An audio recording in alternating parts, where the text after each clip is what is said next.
what is up, you guys? I am here with a quick review of NXT Takeover Phoenix. As you know, I will be doing star ratings and then an overall letter grade for the event itself. So let's get right into this. We had 5 matches, the first one being the War Raiders. They actually got a really cool Viking entrance. And then we had, for the NXT Tag Team Championship against Undisputed Era.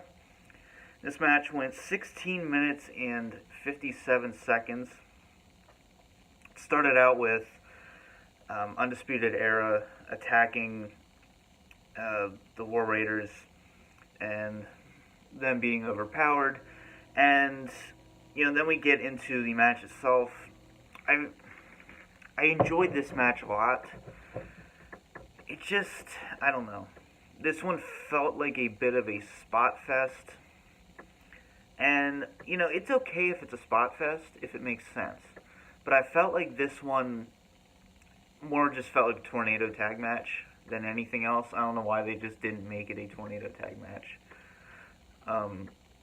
Looking at a lot of ratings, a lot of people are rating this, 4.5.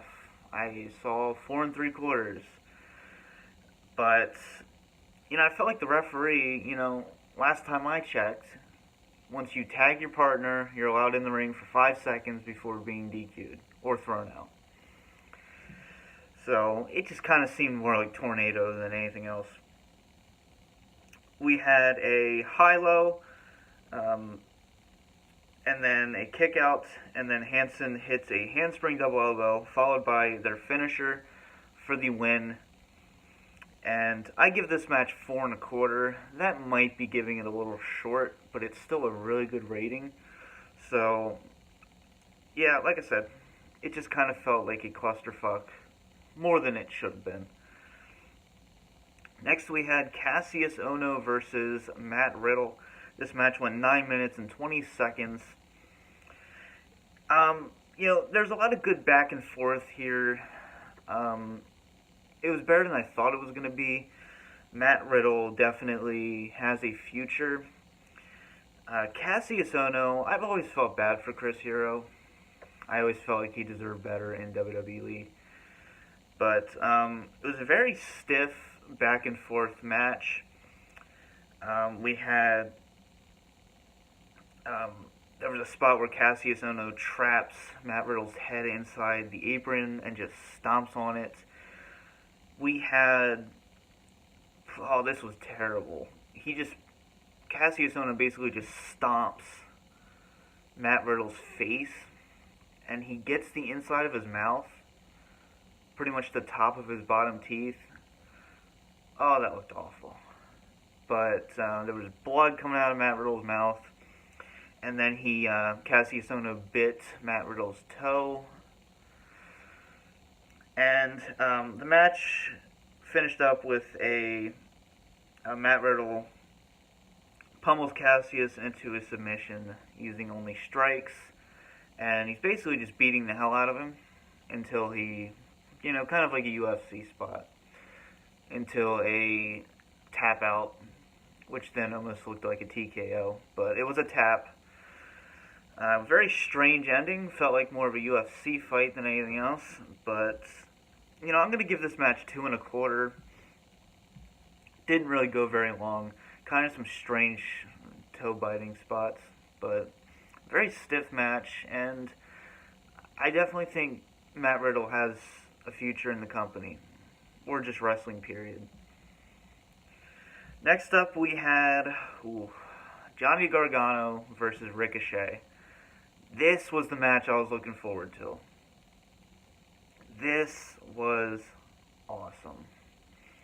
24 minutes and 34 seconds this match lasted for, of course, the North American Championship, which I love that title. It looks so old school. That's what a title should look like.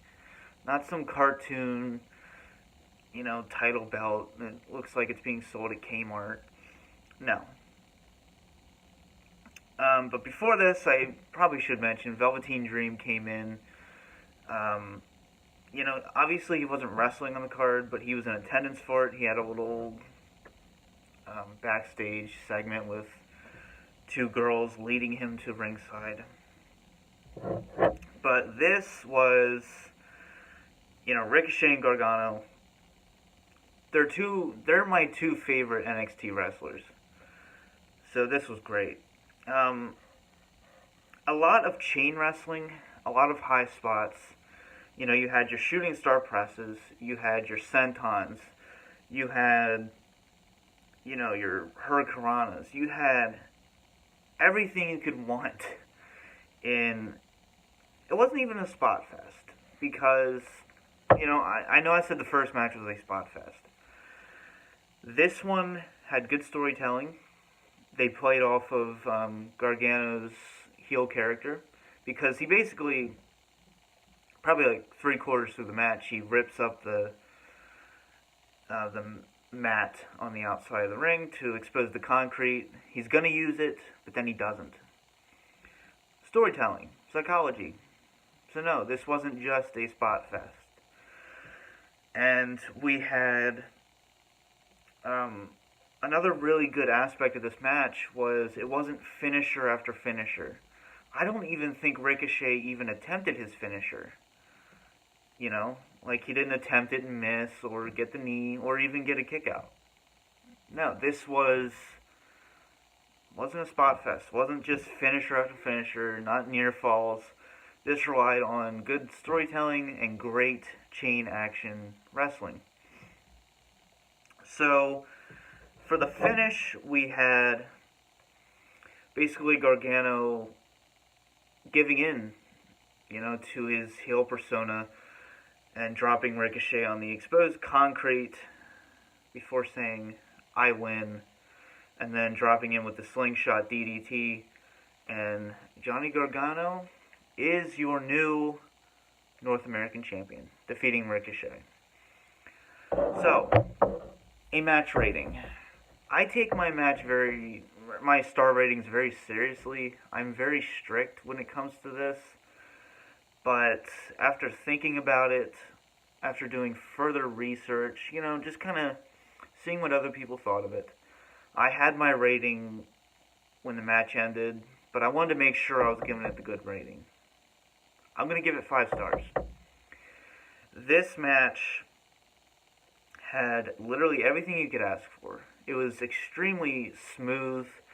There weren't any, botches. Nobody got dropped on their head. This was damn impressive. And, I don't give 5-star matches very often. This is the first time I'm doing it on this channel as a review. So, is it up there with Austin and Bret Hart? No. But for modern day wrestling, I think it meets the 5-star standards. And it's one of those matches that really reminds me of why I fell in love with wrestling, because sometimes I forget that. When you don't have the product you want, and when wrestling may seem down, this is something that gets you invested again, and you feel like a kid again. I felt like a kid watching this. So, huge credit for that one. Alright, next up we have the NXT Women's Championship, Shayna Baszler versus Bianca Belair. The undefeated Bianca Belair. Is that her real hair, or is that an extension? I don't know. If it's her real hair, that's pretty impressive. I find it hard to believe it is. That's like a decade of hair growth. This is 9 months for me.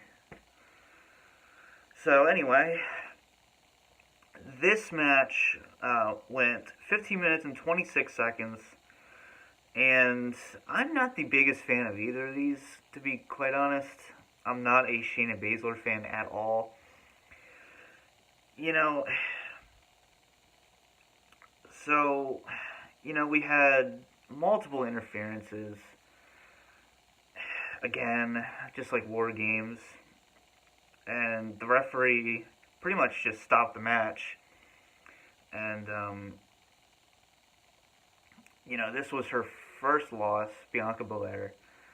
And, a lot of this was ground game submission, which is fine. You expect that out of this type of match.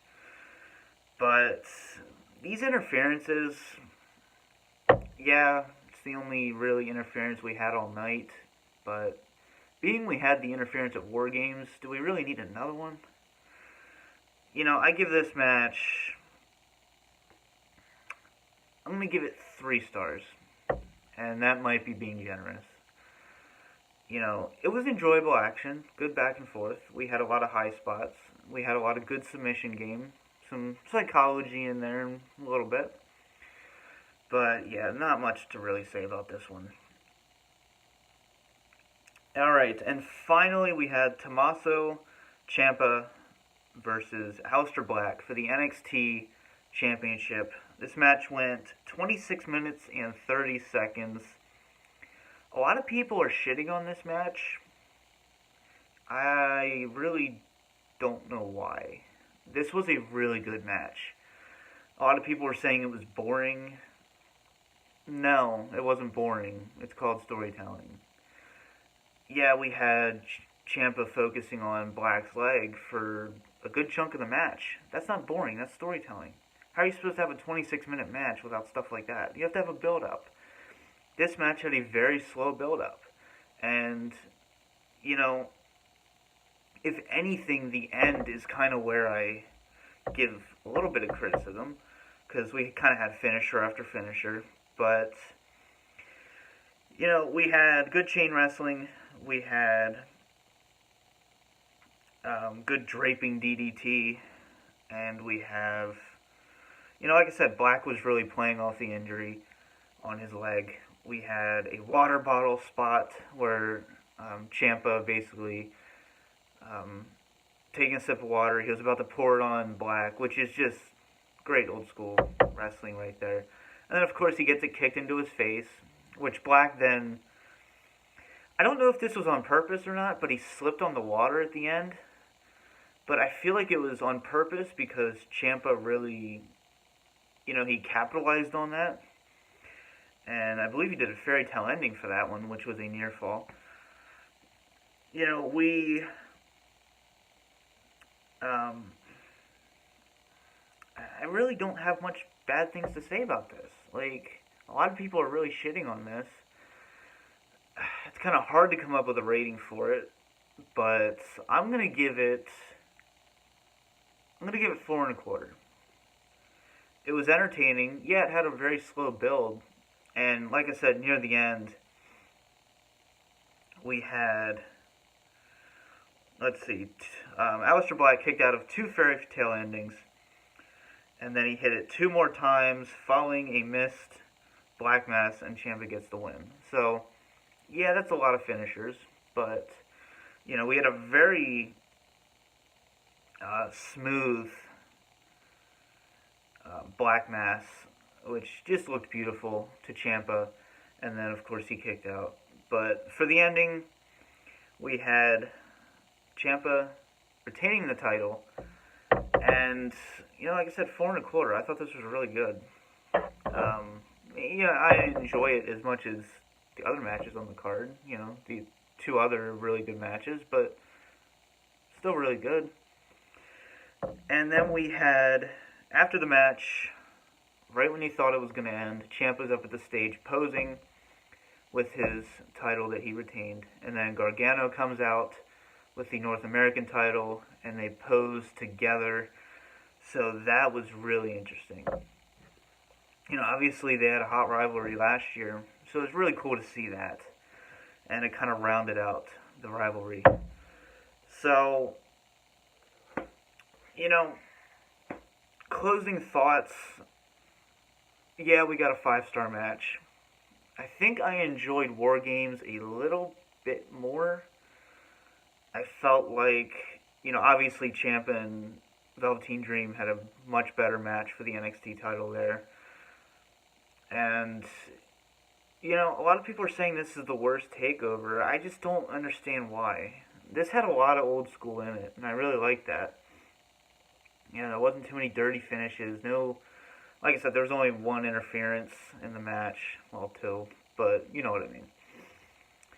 So I'm going to give this entire pay-per-view an A- score, which is really good. You know, I don't really give that very often with the current product. So, yeah, NXT hits it out of the park again. I think War Games, I gave an A. So, yeah, this was a very good pay-per-view.